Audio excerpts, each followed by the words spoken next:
Hello बच्चों, बहुत बहुत नमस्कार। आपका स्वागत है आपके अपने चैनल इजी एकेडमिक्स पे। और प्यारे बच्चों, हमने सीरीज स्टार्ट कर रखी थी previous years IIT JEE advance के क्वेश्चंस की, और उसमें हमने चैप्टर ले रखा है इलेक्ट्रोस्टैटिक। तो उसी सीरीज में हम करते हैं आज एक और क्वेश्चन जो आया हुआ है हमारा जेईई एडवांस 2015 में, और देखते हैं उसमें क्या पूछा है और हमें क्या करना है। आइए देखो, क्वेश्चन में गिवन क्या है प्यारे बच्चों कि consider a uniform spherical charge distribution of radius r1 centred at the origin in this distribution a spherical cavity of radius r2। जैसा आपको डायग्राम में दिखाई दे रहा होगा कि हमारे पास ये एक स्फेयर दिया गया है जिसकी रेडियस r1 है, इसमें से एक कैविटी कट कर ली गई है r2 रेडियस की, ठीक है, centred at p and the distance OP that is equal to a r1 minus r2 seen in the figure is made if the electric field inside the cavity at position r1 is this then the correct statement is। देखो given क्या क्या है वो देख लेते हैं। हमें एक स्फेरिकल चार्ज डिस्ट्रीब्यूशन गिवन है जिसकी रेडियस r1 है, और इसके अंदर एक कैविटी बना ली गई है और वो r2 की कैविटी बना ली गई। पूछिए इलेक्ट्रिक फील्ड पूछी गई है। तो प्यारे बच्चों कैसे करेंगे इस क्वेश्चन को वो देख लेते हैं एक बार। देखो सबसे पहले हम एक स्फेरिकल डिस्ट्रीब्यूशन बना लेते हैं। ये हमने बना लिया एक स्फेरिकल डिस्ट्रीब्यूशन जिसकी रेडियस क्या है r1 है, और यहाँ से मैं एक कैविटी कट कर लेता हूँ। ये मैंने कैविटी कट कर लिया, ठीक है। और यहाँ से प्यारे बच्चों जो ये डिस्टेंस गिवन है ना आप लोगों को, ये वाला सेंटर का, ये आप लोगों को गिवन है a, ठीक है, a मान लेता हूं मैं। और अब यहां से मान लो इस पॉइंट पे इलेक्ट्रिक फील्ड पूछी गई है, तो ये वाला डिस्टेंस मैं मान लेता हूं प्यारे बच्चों, इसमें दे रखा है कि r बता दे, ठीक है।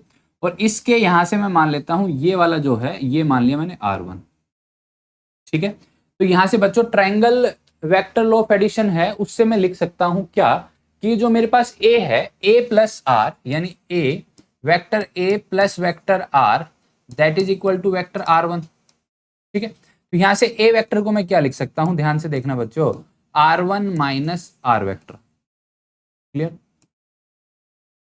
एक बात हो गई है, a लिख लिया हमने, triangle vector law of addition से लिखा है, सिंपल सा। अब देखो अगर स्फेयर के इंटरनल पॉइंट पे अगर मुझे इलेक्ट्रिक फील्ड निकालनी हो तो स्फेयर के इंटरनल पॉइंट पे जो इलेक्ट्रिक फील्ड लिखता हूं प्यारे बच्चों, वो इलेक्ट्रिक फील्ड क्या लिखी जाती है याद करो। वो इलेक्ट्रिक फील्ड लिखी जाती है E R यानी x ले लेता हूं यहाँ पे क्योंकि मैं r ले रहा हूं, x dash divide by 3 epsilon naught, ठीक है। रो क्या हो गया मेरे पास, वॉल्यूम चार्ज डेंसिटी हो गया। क्लियर बात? अब देखो इससे मैं अगर इस पॉइंट पे बात करूं तो इस पे क्या है r, तो इस पॉइंट को मैं मान लेता हूं कि ये मेरे पास पॉइंट है y। तो इलेक्ट्रिक फील्ड एट y देखो किस किस की वजह से होगा, किस की वजह से होगा। एक तो एक स्फेयर की वजह से, क्योंकि ये r पोजीशन वेक्टर पे हमें पूछ रहा है, तो हम क्या लिख सकते हैं कि रो r1 divide by 3 epsilon not. दूसरा इस पॉइंट पे जब मैं इलेक्ट्रिक फील्ड लिखूंगा तो इलेक्ट्रिक फील्ड इस कैविटी की वजह से लिखूंगा, तो कैविटी का मतलब मैं कंसीडर करके चलता हूं कि नेगेटिव चार्ज की तरह करूंगा। तो ये भी अगर कैविटी के अंदर की बात कर रहा है तो इस पॉइंट पे नेगेटिव लगा लूंगा मैं, ठीक है। दूसरा लिखा जाएगा क्योंकि देखो वॉल्यूम चार्ज डेंसिटी सेम है। क्लियर बात? अब यहाँ पे इसका इस पॉइंट से ये वाला जो पोजीशन वेक्टर है वो क्या लिखा गया मेरे पास, r लिखा गया। क्या लिखा गया? r divide by 3 epsilon not. तो यहाँ से प्यारे बच्चों जो इलेक्ट्रिक फील्ड निकल के आई मेरी एट पॉइंट y बोल सकता हूँ, वो मेरे पास निकल के आई रो बाई 3 एप्सिलॉन नॉट। यहाँ से मेरे पास आ गया r1 माइनस r वेक्टर, ठीक है। अब यहाँ से देखो r1 माइनस r वेक्टर को मैं लिख सकता था a, ये वाला यहाँ से इस पॉइंट का यानी कैविटी का सेंटर तक का पोजीशन वेक्टर। तो यहाँ से इलेक्ट्रिक फील्ड लिखी गई मेरी दैट इज इक्वल टू इस EY को ही वो ER बोल रहा है, तो charge density by epsilon not into a vector. अब देखो इस इलेक्ट्रिक फील्ड का मैग्नीट्यूड भी डिपेंड कर रहा है a पे और डायरेक्शन भी डिपेंड कर रहा है। क्लियर बात? अब देखते हैं हमारे पास ऑप्शन क्या क्या गिवन है प्यारे बच्चों। तो ऑप्शन देख लेते हैं। पहला जो ऑप्शन हमें गिवन है, ऑप्शन क्या गिवन है कि E is a uniform, its magnitude independent of R2 but it is direction depend on, ये तो गलत है। दूसरे ऑप्शन पे आते हैं हम, E is uniform but its magnitude depend on R2 and its direction depends on this।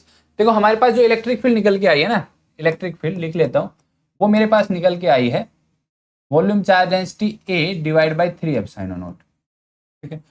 अगर मैं देखूं C option, electric field is uniform, its magnitude independent of A, देखो ये मैग्नीट्यूड तो डिपेंड कर रहा है भैया, ए पे डिपेंड कर रहा है, ये भी इनकरेक्ट हो जाएगा। अब बचा क्या option number 4, is uniform and both its magnitude and direction depend on A. यानी यहाँ पे प्यारे बच्चों जो करेक्ट ऑप्शन हो जाएगा वो हो जाएगा ऑप्शन नंबर 4। तो इस क्वेश्चन में जो करेक्ट ऑप्शन था हमारा वो था ऑप्शन नंबर डी यानी 4, कि जो हमारी इलेक्ट्रिक फील्ड है वो ए पे मैग्नीट्यूड भी डिपेंड कर रहा है और डायरेक्शन भी डिपेंड कर रहा है। ठीक है प्यारे बच्चों, उम्मीद करता हूँ ये क्वेश्चन आपको अच्छे समझ में आया होगा। आपने कीमती समय दिया उसके लिए धन्यवाद।